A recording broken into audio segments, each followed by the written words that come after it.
Coming to you from Salt Lake City, Utah, we are the Outcasts in Zion. I'm your host, Christian. And I'm your co-host, Richard. Outcasts in Zion is a religious discussion program focusing on opening friendly lines of communication between atheists and believers. We are also available on outcastinzion.com, as well as Facebook, Twitter, and YouTube. We encourage atheists and believers to join us in the discussion. We also appreciate any news and information you might want to share with us at outcastinzion@gmail.com. And this is episode number...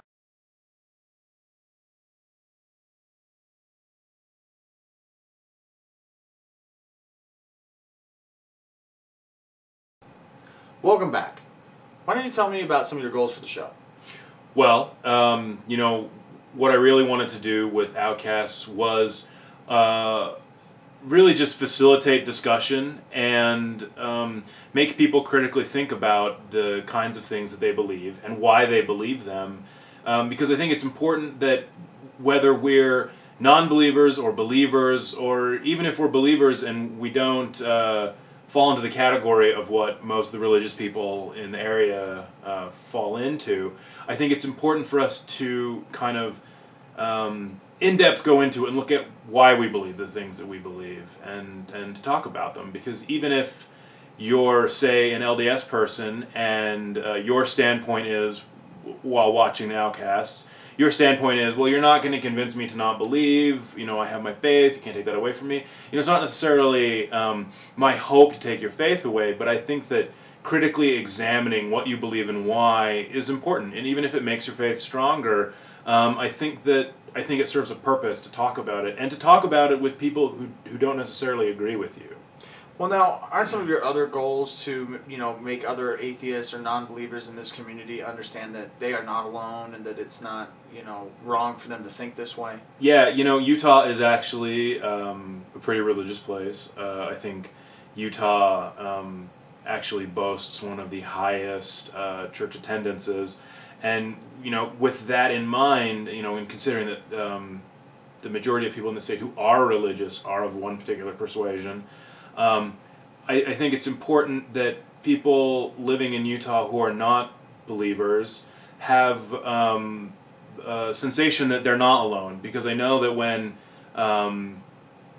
I sort of found myself without a religious community anymore, I felt very alone. I felt like I must be the only one who feels this way. I must be the only one who looks at all these different religions and the various kinds of spiritual offers that are out there for all of us and kind of finds all of them lacking for one reason or another. And realizing that I was not alone and that, I was not just some crazy guy in a corner who had these wild thoughts. Right. And that meant a lot to me. And so I want to make it more available for other people living in Utah to have that sensation of, I'm not alone, I'm not this singular person in this sea of religious belief, and I have a community, because as humans, community is important to all of us.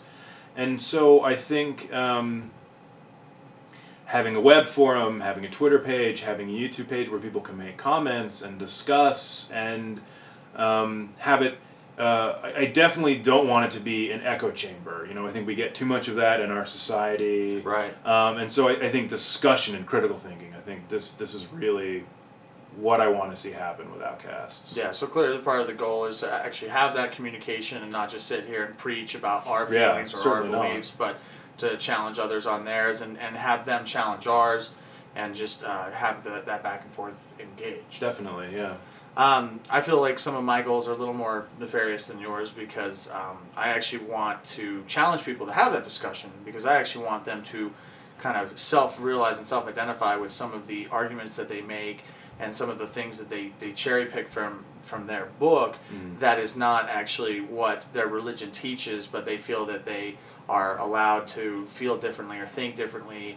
And, I think that just goes against the entire purpose of, the church. It's supposed to be one truth, one God. Right. Everyone should be believing the same or feeling the same about it. But the thing is, to me, the reality of it is morality is subjective, and everyone, kind of adjusts from their church because of things that they feel about, whether it's, stances on gay marriage or just being gay in general or things of that nature.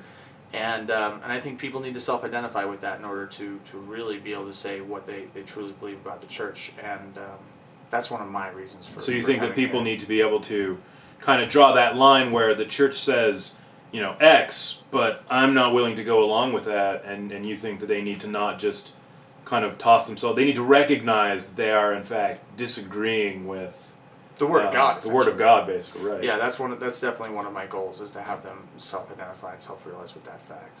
Great. Well, we're going to have more coming in the next couple weeks, so stay tuned. But for now, Outcasts out.